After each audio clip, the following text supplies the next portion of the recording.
नागपुरात विश्व फोटोग्राफी दिवसानिमित्त छायाचित्रकार आणि न्यूज कॅमेरामॅन यांच्या योगदानाचा गौरव करण्याकरिता विशेष कार्यक्रमाचे आयोजन करण्यात आले आहे. Press photographer and news cameraman welfare association नागपूरच्या वतीने 19 ऑगस्ट रोजी Chhatrapati Shivaji Maharaj stadium police line Takli येथे हा कार्यक्रम होणार आहे. सकाळी 7:30 वाजता कार्यक्रमाचे उद्घाटन होणार असून शहरातील छायाचित्रकार आणि माध्यम प्रतिनिधी मोठ्या संख्येने सहभागी होण्याची अपेक्षा आहे. दरवर्षीप्रमाणे यंदाही विश्व फोटोग्राफी दिवस नागपुरात उत्साहात साजरा करण्यात येणार आहे. Press photographer and news cameraman welfare असोसिएशनच्या नागपूरच्या वतीने 19 ऑगस्ट रोजी विशेष कार्यक्रमाचे आयोजन करण्यात आले आहे. Chhatrapati Shivaji Maharaj stadium police line Takli येथे सकाळी 7:30 कार्यक्रमाचे उद्घाटन होणार आहे.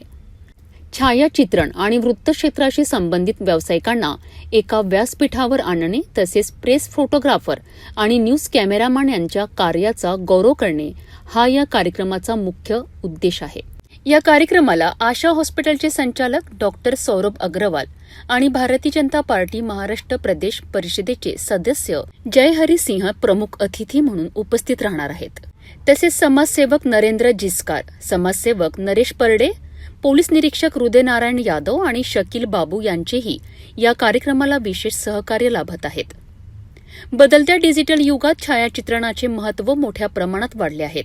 एखादी घटना, भावना किंवा सामाजिक घडामोड शब्दांपेक्षा एका छायाचित्रातून अधिक प्रभावीपणे लोकांपर्यंत पोहोचू शकते. त्यामुळे दृश्य पत्रकारिता ही समाजातील घटना आणि इतिहासाचे दस्तऐवजीकरण करणारे महत्त्वाचे माध्यम बनले आहे.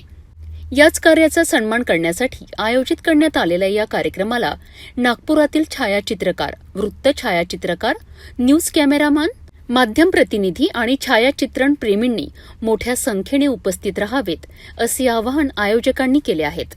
एका छायाचित्रातून एखाद्या घटनेचा इतिहास जिवंत ठेवणाऱ्या छायाचित्रकारांचा आणि न्यूज कॅमेरामॅनचा सन्मान करण्याकरिता नागपुरात हा विशेष सोहळा रंगणार आहे. 19 ऑगस्ट रोजी सकाळी 7:30 वाजता Chhatrapati Shivaji Maharaj stadium police line Takli येथे होणाऱ्या या कार्यक्रमात मोठ्या संख्येने सहभागी होण्याचे आवाहन आयोजकांनी केले आहे.